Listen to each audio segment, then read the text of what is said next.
నమస్కారం city news కి స్వాగతం. భారీ వర్షాల కారణంగా పంట నష్టపోయిన రైతు కౌలు రైతులకు 10,000 పరిహారం రైతు భరోసా కేంద్రాల ద్వారా ఉచితంగా విత్తనాలు ఎరువులను ఇచ్చి ఆదుకోవాలని కోరుతూ ఆంధ్రప్రదేశ్ రైతు సంఘం ఆధ్వర్యంలో ధర్నా నిర్వహించి సబ్ కలెక్టర్ ప్రకాష్ జైన్కు వినతి పత్రం అందజేశారు.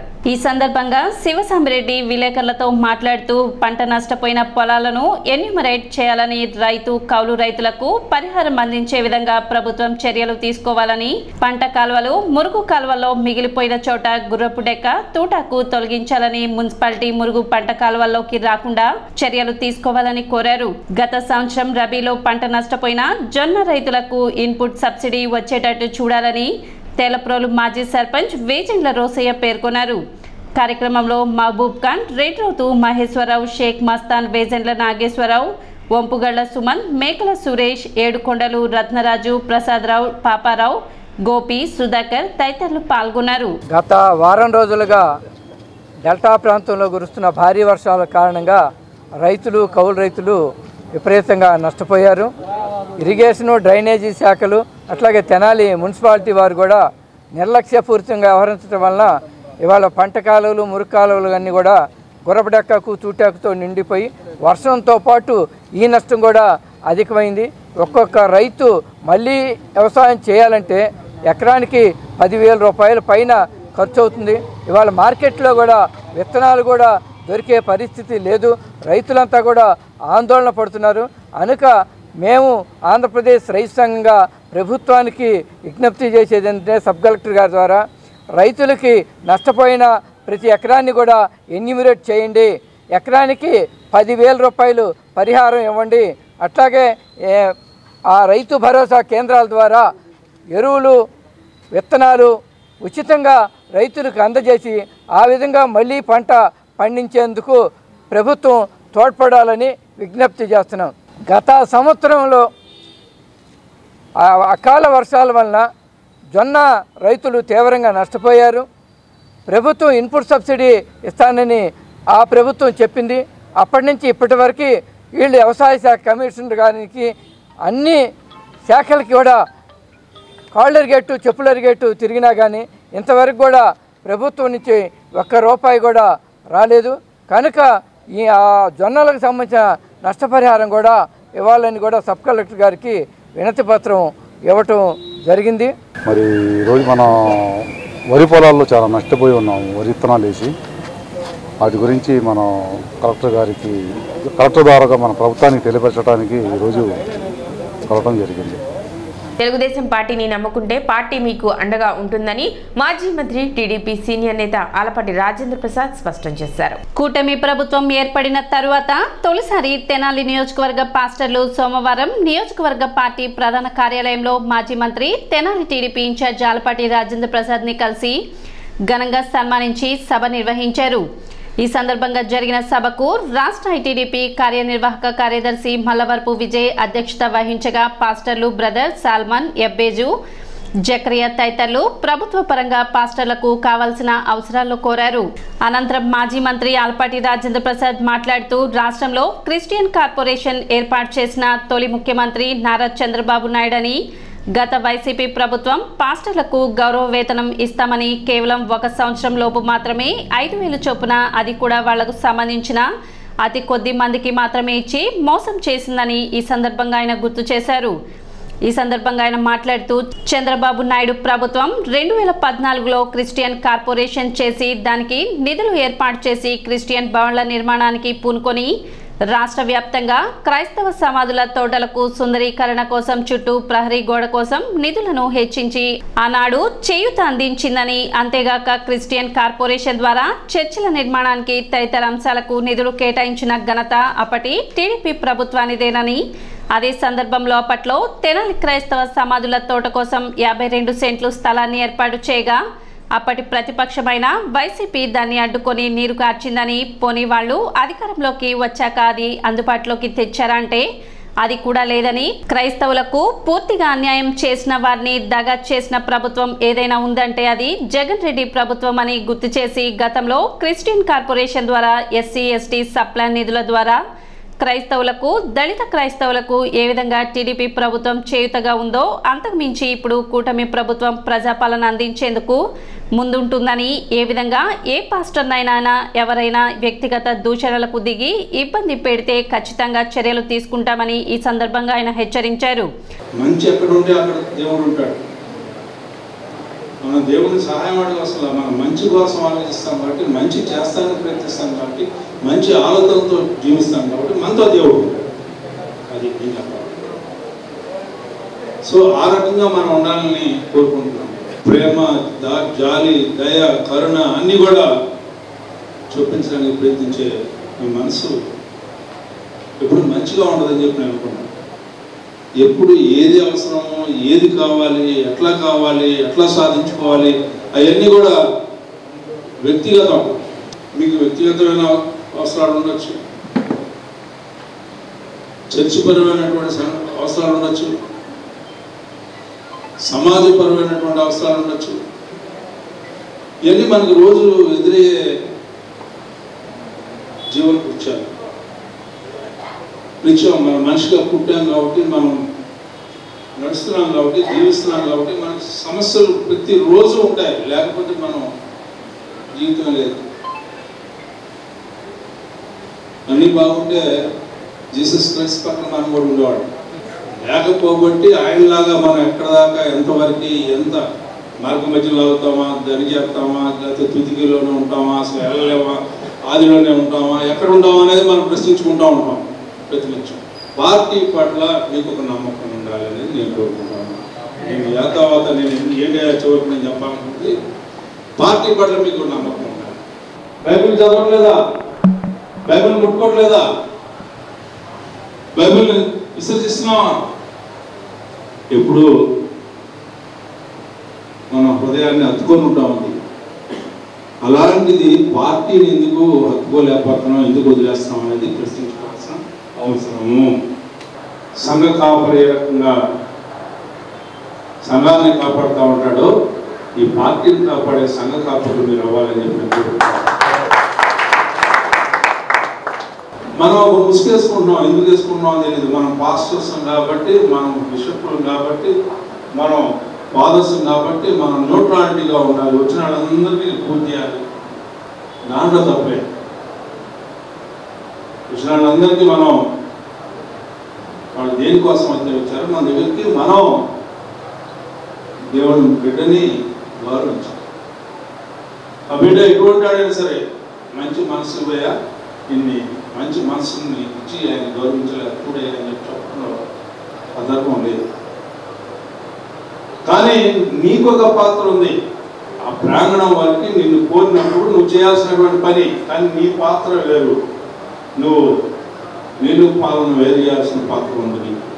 అది ప్రధానమైనటువంటి ప్రాధాన్యతతో కూడినటువంటి సమాజాన్ని కాపాడే, నువ్వు ఏ సమాజం కోసం అయితే, ఎక్కడైతే ఎవరి కోసం అయితే, ఏ అన్నార్థుల కోసం అయితే ఎవరు అలంబిస్తా ఉన్నారో వాళ్ళందరినీ రక్షించడానికి కోసం అయితే రోజు వాళ్ళ కోసం ప్రార్థన చేస్తామో ఆ ప్రార్థన ఫలించాలి అంటే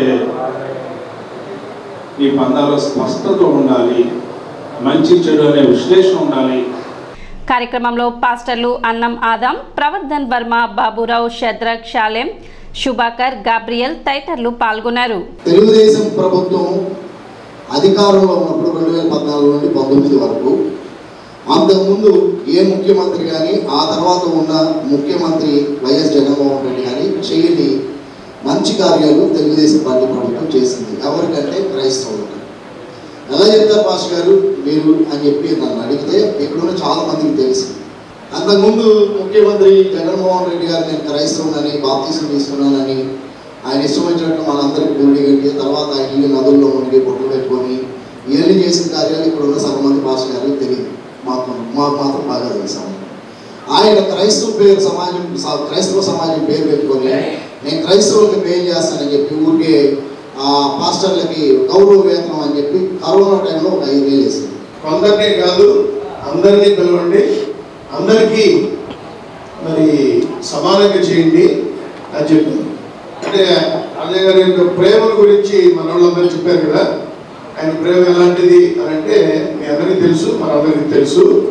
ఒకరినొకలాగా ప్రేమించే ప్రేమ కాదు, అందరి మీద సమానమైనటువంటి ప్రేమ. మరి ప్రాముఖ్యంగా దేవుని సేవకులంటే మరి ఎక్కువ ప్రేమ, అలాగే భక్తి, గౌరవం కూడా ఉంటాయి. ఆ రోజు మీటింగ్ పెట్టే సమయంలో వారు చెప్పినటువంటి మాట, ఇచ్చే ఆఫరింగ్ విషయంలో కానీ, అలాగే మరి మంచిగా పరామర్శించి చేసే ఆ యొక్క కార్యక్రమాల్లో కానీ ఏది కూడా తగ్గకుండా చాలా మంచిగా చేయండి. ఎందుకంటే వచ్చేదంతా దేవుని సేవకులు, వారిని గౌరవించాలి. పంట కాలువలు, డ్రైన్లలో గుర్రపు డెక్క, పూడికతీత పనులను సబ్ కలెక్టర్ ప్రకాష్ జైన్ పరిశీలించారు. చినరావూరు డొంక, పెదరావూరు జంపని డ్రైన్, బురెపాలెం తదితర ప్రాంతాలలో వ్యవసాయం, ఇరిగేషన్ అధికారులతో కలిసి సబ్ కలెక్టర్ పర్యటించారు. భారీ వర్షాలు కురుస్తున్న నేపథ్యంలో నీట మురిగిన పంట పొలాల్లో నీరు త్వరితగతిన కాలువల్లోకి వెళ్లేలా చర్యలు తీసుకోవాలని అధికారులను ఆదేశించారు. కొన్ని చోట్ల రైతులు తమ సొంత ఖర్చులతో డ్రైన్లను బాగు చేయించడం తెలుసుకుని సబ్ కలెక్టర్ అధికారులపై ఆగ్రహం వ్యక్తం చేశారు. మీరు చేయాల్సిన పని ఎందుకు చేయడం లేదని వారిని హెచ్చరించారు. ఆయన వెంట ఎంఆర్ఓ శ్రీనివాస్ రెడ్డి, ఏఓ ప్రేమ్ సాగర్, వ్యవసాయ అధికారులు ఉన్నారు.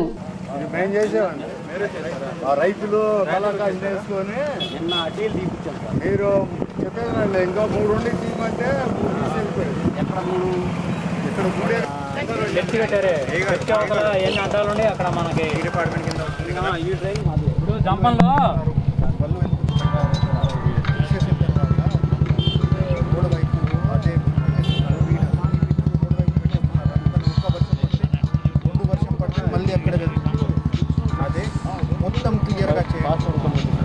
ఇప్పుడు ఖరీఫ్ సీజన్ స్టార్ట్ అయింది, తర్వాత వర్షం కూడా పడుతుంది. అందుకనే మనం వీడ్ రిమూవల్ చేస్తున్నాము మన కాలువ నుంచి. ఆ పని చూడడానికి నేను ఇక్కడే వచ్చాను. కొంచెం పని అయిపోయింది, కానీ ఇప్పుడు కూడా పని నాకు కనిపిస్తుంది ఉంది. సో అదే మనం ఈ వారం లోపల చేస్తాం. మొత్తం తెనాలి డివిజన్ మనం చేస్తాం ఈ వారం లోపల. Thank you. తెనాలి డివిజన్లో 8 మండల్స్ ఉన్నాయి. అన్ని 8 మండల్స్ మనం ఈ వారం లోపల చేస్తాం. కొన్ని డ్రైన్స్ ఇరిగేషన్ డ్రైనేజ్ డిపార్ట్మెంట్ చేస్తారు, కొన్ని డ్రైన్స్ మనం స్వయంగా ఫండ్స్ నుంచి ఎంపీడీఓ లేకపోతే అర్బన్ పరిధిలో ఉంటే మున్సిపల్ కమిషనర్ గారు చేస్తారు. కానీ మన దగ్గర టైం కొంచెం తక్కువ ఉంది, సో కొంచెం తొందరగా చేస్తాం. వర్షం పడటం వలన ఎదబెట్టిన వల్ల మునిగిపోయి దానివల్ల వాటర్ ఈ డ్రైన్స్ సరిలేక లాగట్లేదు. దానికి సబ్ కలెక్టర్ గారు వచ్చారు, చూశారు. అది బాపట్ల జ్యుడిషియల్ కింద వస్తుంది. బాపట్ల కలెక్టర్కి వాళ్ళకి చెబుతామంటున్నారు. అది సమస్య అట్లాగా ఉంది. అది జంపంలో ఎంక్రోచ్మెంట్ చేసి మురికాలకు అడ్డం గోడకు జరిపి కట్టారు. దానివల్ల ఇవన్నీ ఊడిపోతుంది. ఆ డ్రైన్ తీయట్లేదు వీళ్ళు. అదేమంటే ఈ పరిధి ఎంతవరకు అంటున్నారు. వాళ్ళకి చెప్పి కానీ చేయడం కుదరదు. ఇది రైతుల సమస్య ఎట్లా ఉంది. ఇది రైతులే మేము తలా 500 వేసి ఇక్కడ దాకా ఆకు అంతా లాగిచ్చారు మొన్న 15వ తారీఖు.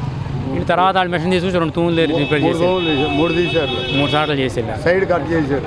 మాది చిన్నవారండి. ఈ మురికాల వర్షం పడినప్పుడల్లా పూడిపోయి ఈ కాలం తవ్వకుండా ఈ చేరు మొత్తం పూడిపోయి ఎదరబెట్టినవి అన్నీ మునిగిపోయినాయండి.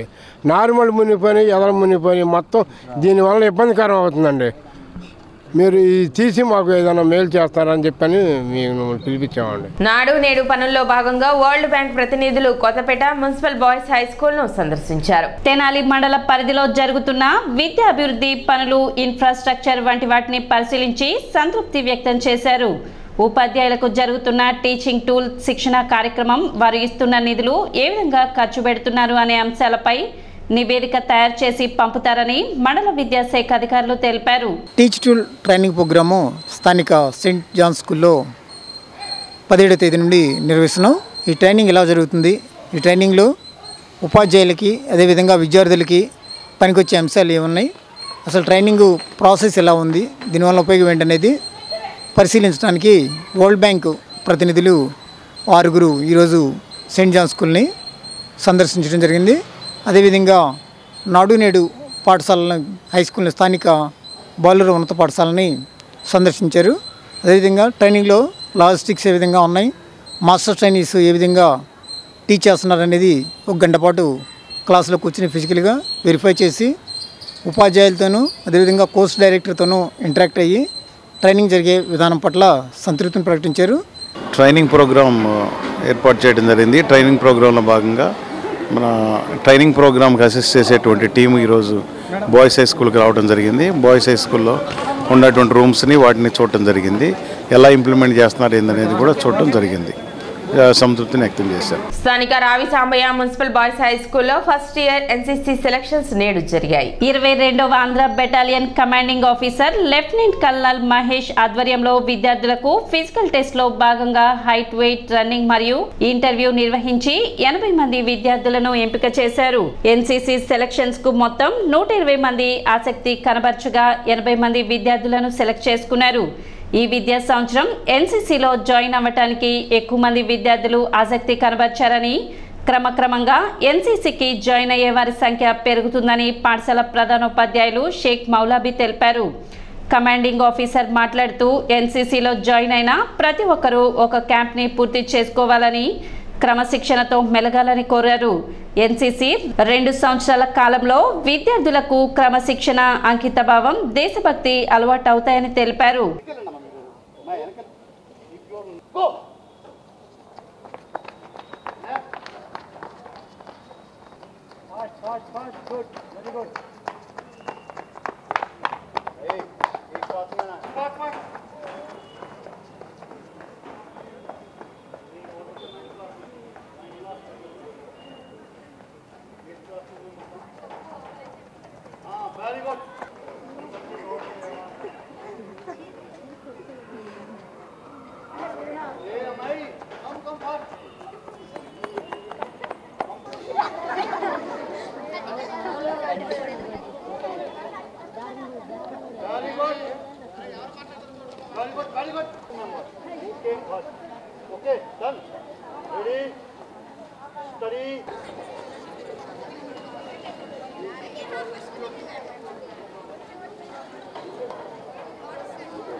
సిటీ న్యూస్ ఇంతటితో సమాప్తం. నమస్కారం.